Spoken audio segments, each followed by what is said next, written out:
ಆಯವ್ಯಯದ ಲೆಕ್ಕಾಚಾರದ ಮೂಲ ಪಾಠವೇ ಗೊತ್ತಿಲ್ಲದ ಕೇಂದ್ರ ಹಣಕಾಸು ಸಚಿವೆ ನಿರ್ಮಲಾ ಸೀತಾರಾಮನ್ ಅವರನ್ನ ತಕ್ಷಣ ಸಂಪುಟದಿಂದ ಕೈ ಬಿಡಬೇಕು ಅಂತ ಮುಖ್ಯಮಂತ್ರಿ ಸಿದ್ದರಾಮಯ್ಯ ಅವರು ಪ್ರಧಾನಿ ನರೇಂದ್ರ ಮೋದಿ ಅವರನ್ನು ಒತ್ತಾಯಿಸಿದ್ದಾರೆ.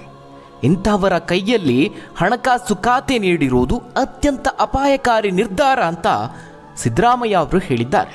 ಭಾನುವಾರದ ಪತ್ರಿಕಾಗೋಷ್ಠಿಯಲ್ಲಿ ನರೇಂದ್ರ ಮೋದಿ ಸರ್ಕಾರದಿಂದ ಕರ್ನಾಟಕಕ್ಕೆ ಆಗ್ತಿರುವಂತಹ ಅನ್ಯಾಯವನ್ನು ಮರೆಮಾಚುವ ಹತಾಶ ಪ್ರಯತ್ನ ಮಾಡಿರುವ ಹಣಕಾಸು ಸಚಿವೆ ನಿರ್ಮಲಾ ಸೀತಾರಾಮನ್ ಅವರು ತಾವೇ ಹೆಣದ ಬಲೆಯಲ್ಲಿ ಸಿಕ್ಕಿ ಹಾಕಿಕೊಂಡಿರುವುದು ದುರಂತ ಅಂತ ಸಿದ್ದರಾಮಯ್ಯ ಅವರು ಹೇಳಿದ್ದಾರೆ. ಸಚಿವರ ಗೊಂದಲಮಯ ಹೇಳಿಕೆಗಳ ಸಿಕ್ಕುಗಳನ್ನೆಲ್ಲ ಬಿಡಿಸ್ತಾ ಹೋದರೆ ಕೊನೆಗೂ ಕೇಂದ್ರ ಸರ್ಕಾರ ಕರ್ನಾಟಕಕ್ಕೆ ನೀಡಿರುವುದು ಚೊಂಬು ಮಾತ್ರ ಅನ್ನೋದು ಸಾಬೀತಾಗ್ತದೆ ಅಂತ ಹೇಳಿದ್ದಾರೆ. ನಿರ್ಮಲಾ ಸೀತಾರಾಮನ್ ಅವರ ಪ್ರಕಾರ ಹಿಂದಿನ UPA ಸರ್ಕಾರ 10 ವರ್ಷಗಳ ಅವಧಿಯಲ್ಲಿ ಕರ್ನಾಟಕಕ್ಕೆ ನೀಡಿರುವಂತಹ ಅನುದಾನ 60,779 ಕೋಟಿ. NDA ಸರ್ಕಾರ 10 ವರ್ಷಗಳ ಅವಧಿಯಲ್ಲಿ ನೀಡಿದ್ದ ಹಣ 2,36,955 ಕೋಟಿ ಅಂತ ಸಚಿವೆ ಆರೋಪಿಸಿದ್ದಾರೆ. ಆದರೆ 10 ವರ್ಷಗಳ ಅವಧಿಯಲ್ಲಿ ಕೇಂದ್ರ ಸರ್ಕಾರದ ಬಜೆಟ್ ಗಾತ್ರ ಎಷ್ಟು ಪಟ್ಟು ದುಪ್ಪಟ್ಟಾಗಿದೆ ಅನ್ನೋದನ್ನು ಮರೆತಿದ್ದಾರೆ. ಇದು ಅವರ ಅಜ್ಞಾನವೋ ಇಲ್ಲವೇ ಜನತೆಯನ್ನು ದಾರಿ ತಪ್ಪಿಸುವ ಹುನ್ನಾರವೋ ಅನ್ನೋದನ್ನು ಅವರೇ ಸ್ಪಷ್ಟಪಡಿಸಬೇಕು ಅಂತ ವಾಗ್ದಾಳಿಯನ್ನು ನಡೆಸಿದ್ದಾರೆ. 2013-14 ಕೇಂದ್ರ ಸರ್ಕಾರದ ಬಜೆಟ್ 16 ಲಕ್ಷ ಕೋಟಿ ರೂಪಾಯಿ. ಆಗ ಕರ್ನಾಟಕಕ್ಕೆ ಅನುದಾನದ ರೂಪದಲ್ಲಿ 16,428 ಕೋಟಿ, ಹಾಗೆ ತೆರಿಗೆ ಹಂಚಿಕೆಯಲ್ಲಿ 15,000 ಕೋಟಿ ರೂಪಾಯಿ, ಹೀಗೆ ಒಟ್ಟು 31,483 ಕೋಟಿ ರೂಪಾಯಿಯನ್ನು ನೀಡಲಾಗಿತ್ತು. ಈ ನೆರವು ಒಟ್ಟು ಬಜೆಟ್ನ 1.9%. 2024-25 ಅವಧಿಯ ಕೇಂದ್ರ ಸರ್ಕಾರದ ಬಜೆಟ್ ಗಾತ್ರ 48 ಲಕ್ಷ ಕೋಟಿ ಆಗಿದೆ. ಈ ಒಂದು ಅವಧಿಯಲ್ಲಿ ನಮಗೆ ಕೇಂದ್ರ ಅನುದಾನದ ರೂಪದಲ್ಲಿ 15,229 ಕೋಟಿ ರೂಪಾಯಿ, ಹಾಗೆ ತೆರಿಗೆ ಹಂಚಿಕೆಯಲ್ಲಿ 44,485 ಕೋಟಿ ರೂಪಾಯಿಯನ್ನು ನೀಡಲಾಗಿದೆ. ಇದು ಒಟ್ಟು ಬಜೆಟ್ ಗಾತ್ರದ 1.2%. ಅದೇ ರೀತಿ 2013-14 ಪ್ರಮಾಣದಲ್ಲಿ 1.9%ರಂತೆಯೇ ಅನುದಾನ ಮತ್ತು ತೆರಿಗೆ ಹಂಚಿಕೆಯ ಹಣವನ್ನು 2024-25 ಅವಧಿಯಲ್ಲಿಯೂ ಕರ್ನಾಟಕಕ್ಕೆ ಒಂದು ವೇಳೆ ನೀಡಿದರೆ ಕೇಂದ್ರ ಸರ್ಕಾರ ನೀಡುವ ಹಣದ ಮೊತ್ತ 91,580 ಕೋಟಿಗಳಾಗ್ತಾ ಇತ್ತು. ಅಂದರೆ ನರೇಂದ್ರ ಮೋದಿ ಸರ್ಕಾರ ಮಾಡಿರುವ ಅನ್ಯಾಯದಿಂದಾಗಿ ಕಳೆದ 1 ವರ್ಷದ ಅವಧಿಯಲ್ಲಿ ಕರ್ನಾಟಕ 31,866 ಕೋಟಿ ರೂಪಾಯಿ ಕಳೆದುಕೊಂಡಿದೆ ಅಂತ ವಿವರಿಸಿದ್ದಾರೆ. ಇನ್ನು ಸಚಿವೆ ನಿರ್ಮಲಾ ಸೀತಾರಾಮನ್ ಸುಳ್ಳಿನ ದಾರಿಯಲ್ಲಿ ಇನ್ನೂ ಒಂದು ಹೆಜ್ಜೆ ಮುಂದೆ ಹೋಗಿ ಕೇಂದ್ರ ಸರ್ಕಾರದಿಂದ ಕರ್ನಾಟಕಕ್ಕೆ ಬರುವ ತೆರಿಗೆ ಹಂಚಿಕೆಯಲ್ಲಿ ವೃದ್ಧಿಯಾಗಿದೆ ಎನ್ನುವ ದಾರಿ ತಪ್ಪಿಸುವ ಹೇಳಿಕೆ ನೀಡಿದ್ದಾರೆ. ಅವರ ಪ್ರಕಾರ UPA ಸರ್ಕಾರದ ಕಾಲದಲ್ಲಿ ತೆರಿಗೆ ಹಂಚಿಕೆಯಲ್ಲಿ ರಾಜ್ಯಕ್ಕೆ ಸಿಕ್ಕಿದ್ದ ಪಾಲು 81,791 ಕೋಟಿ ರೂಪಾಯಿ ಮಾತ್ರ. 2014-2024 ಅವಧಿಯ NDA ಸರ್ಕಾರದ ಅವಧಿಯಲ್ಲಿ ಕರ್ನಾಟಕ ಪಡೆದಿರೋದು ರೂಪಾಯಿ 2.9 ಲಕ್ಷ ಕೋಟಿ ರೂಪಾಯಿ. 14ನೇ ಹಣಕಾಸು ಆಯೋಗ ಕರ್ನಾಟಕದ ತೆರಿಗೆ ಪಾಲು 4.72 ಅಂತ ನಿಗದಿಪಡಿಸಿತ್ತು. ಈಗಿನ 15ನೇ ಹಣಕಾಸು ಆಯೋಗ ಈ ಪಾಲನ್ನು ಕಡಿಮೆಗೊಳಿಸಿ 3.64ಕ್ಕೆ ಇಳಿಸಿದೆ. ಇದರಿಂದ ಕಳೆದ 5 ವರ್ಷಗಳಲ್ಲಿ ತೆರಿಗೆ ಪಾಲಿನಲ್ಲಿ ಅಂದಾಜು 62,098 ಕೋಟಿಯನ್ನು ಕರ್ನಾಟಕ ಕಳೆದುಕೊಂಡಿದೆ. ಇದನ್ನು ನಿರ್ಮಲಾ ಸೀತಾರಾಮನ್ ಅವರು ಜಾಣತನದಿಂದ ಮರೆಮಾಚಲು ಪ್ರಯತ್ನಿಸಿದ್ದಾರೆ ಅಂತ ಟೀಕೆಯನ್ನು ಮಾಡಿದ್ದಾರೆ. ಇದಲ್ಲದೆ GST ವಿಚಾರದಲ್ಲಿ GST ಸಂಗ್ರಹದಲ್ಲಿಯೇ ದೇಶದಲ್ಲಿ 2ನೇ ಸ್ಥಾನದಲ್ಲಿ ರಾಜ್ಯ ಇದೆ.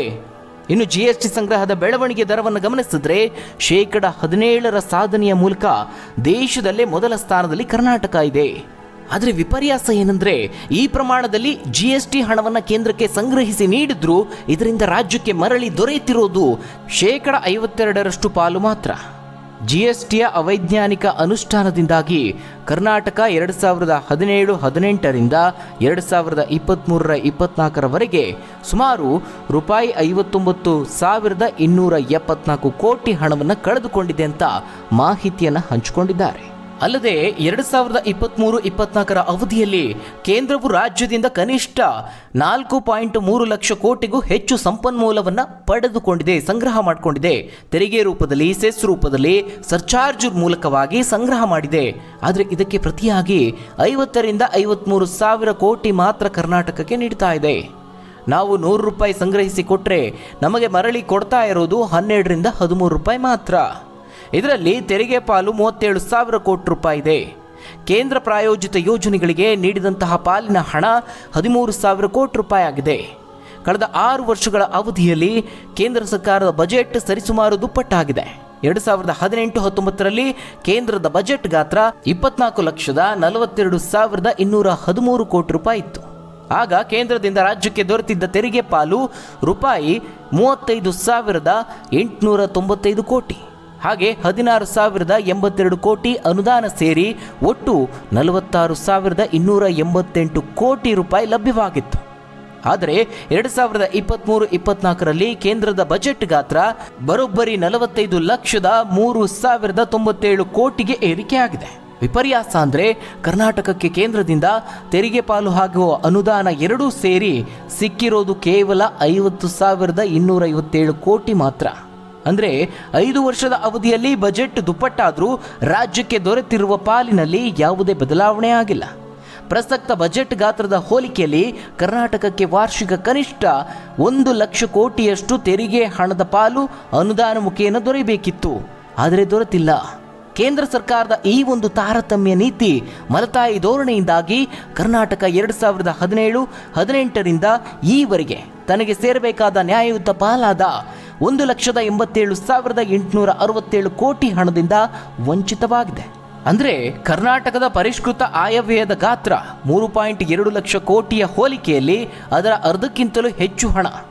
ನಿಖರವಾಗಿ ಹೇಳಬೇಕು ಅಂತ ಹೇಳಿದ್ರೆ ಪ್ರಸಕ್ತ ಸಾಲಿನ ಬಜೆಟ್ನ 57% ಗಾತ್ರದ ಹಣ ಬಿಜೆಪಿ ನೇತೃತ್ವದ ಕೇಂದ್ರ ಸರ್ಕಾರ ಅಧಿಕಾರಕ್ಕೆ ಬಂದ ನಂತರ ರಾಜ್ಯಕ್ಕೆ ನಷ್ಟ ಆಗಿದೆ ಅಂತ ಹೇಳಿದ್ದಾರೆ. ಆದರೆ ದುರಂತ ಅಂದರೆ ನಿರ್ಮಲಾ ಸೀತಾರಾಮನ್ ಅವರು ಉಂಡ ಮನೆಗೆ 2 ಬಗೆದಿದ್ದಾರೆ.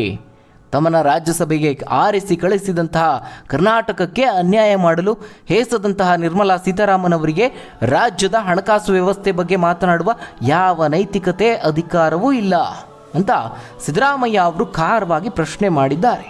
ಇನ್ನು ಸಿದ್ದರಾಮಯ್ಯ ಅವರು ನಿರ್ಮಲಾ ಸೀತಾರಾಮನ್ ಅವರ ಮೇಲೆ ಆರೋಪಗಳ ಸುರಿಮಳೆಗೈದಿದ್ದಾರೆ. ನರೇಂದ್ರ ಮೋದಿ ಮತ್ತು ಹಣಕಾಸು ಸಚಿವೆ ನಿರ್ಮಲಾ ಸೀತಾರಾಮನ್ ಅವರು ಕೂಡಿಕೊಂಡು ಕಳೆದ 10 ವರ್ಷಗಳ ಅವಧಿಯಲ್ಲಿ ದೇಶದ ವಿರೋಧ ಪಕ್ಷಗಳ ಸರ್ಕಾರ ಇರುವ ಪ್ರತಿಯೊಂದು ರಾಜ್ಯಗಳಿಗೆ ತೆರಿಗೆ ಮತ್ತು ಅನುದಾನದ ಹಂಚಿಕೆಯಲ್ಲಿ ಅನ್ಯಾಯ ಮಾಡಿದ್ದಾರೆ ಅಂತ ಆಪಾದಿಸಿದ್ದಾರೆ.